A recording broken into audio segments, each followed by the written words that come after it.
If we could touch on, like, how did you find that exercise of us actually creating that future self and, you know, writing those letters that we went through?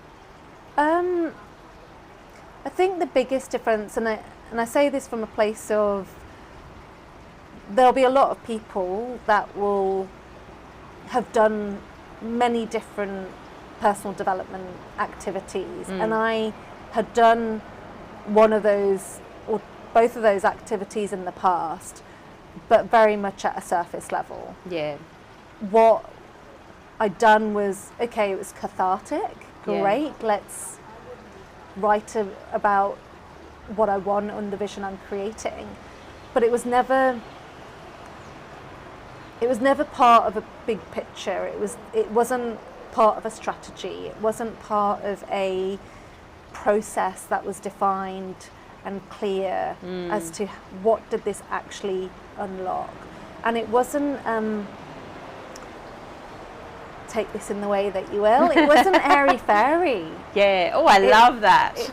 It wasn't, it had substance to it. And you kept bringing me back to the answers that I'd come up with were a deeper source of intelligence, but I was ignoring that source of intelligence, and it helped me anchor to who I am. So it didn't become instruction from you. You were helping me get the answers from myself so that I could create the life that I actually want to be living. That's right. I sense a lot of people, they think like they need a coach, or I need to go to a coach because they want the results. They want me to tell them what to do. And it really doesn't work that way with Inspire Your Focus, does it? Not at all. Not at all. Absolutely. But you do hold space for the challenge, because I would say I've had coaches in the past and they've been really soft and let me guide the direction, which to some extent works, to some extent doesn't. It embraces your control. Right. You would love that. Correct. Yeah. And I think the biggest distinction I found working with you is that you knew when it was my ego driving the agenda versus me. Yeah. And you were able to call out both sides and really get my ego quite uncomfortable. Yeah. So that actually I could put it to one side and really access who I wanted to be. That's and right. I think I remember those early sessions where it was quite a tussle. Yeah.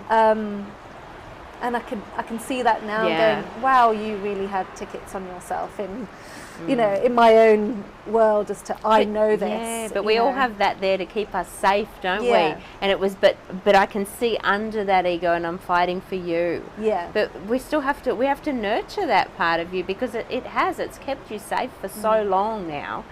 I loved that time where we caught up. You gave me a phone call after a session or something, and you were saying, well, I'm driving home, and I'm like, well, how does she do this? Or something about, you know, me like at your ego. And I was just like, you're going home drained, but like so inspired. Tell me about that. Yeah, like every single session that we've had, I've gone home and I've felt like I've had a mental workout. And it's that sense of, people assume that if you're being compassionate and kind or leading with curiosity, that you're a pushover. And because I've always wanted to maintain control, I want to maintain control, that I've always had a aversion to being overly compassionate, because I feel at the time it would have made me a pushover, weaker, and it wouldn't have served my agenda with the personalities I'm dealing with in my business and what I'm trying to achieve. But you held this balance of being able to hold my ego in check with a smile on your face, watch me squirm, still have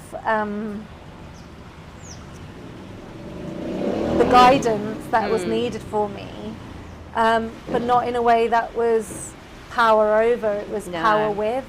And I think you're right as to what you said, is you fought so hard for me rather than judging my ego. Yeah. And I think that made me feel safe to fully let the guard down, let the walls down that we all hold up whilst we're feeling unsafe, and open up an opportunity for me to be different. Yeah.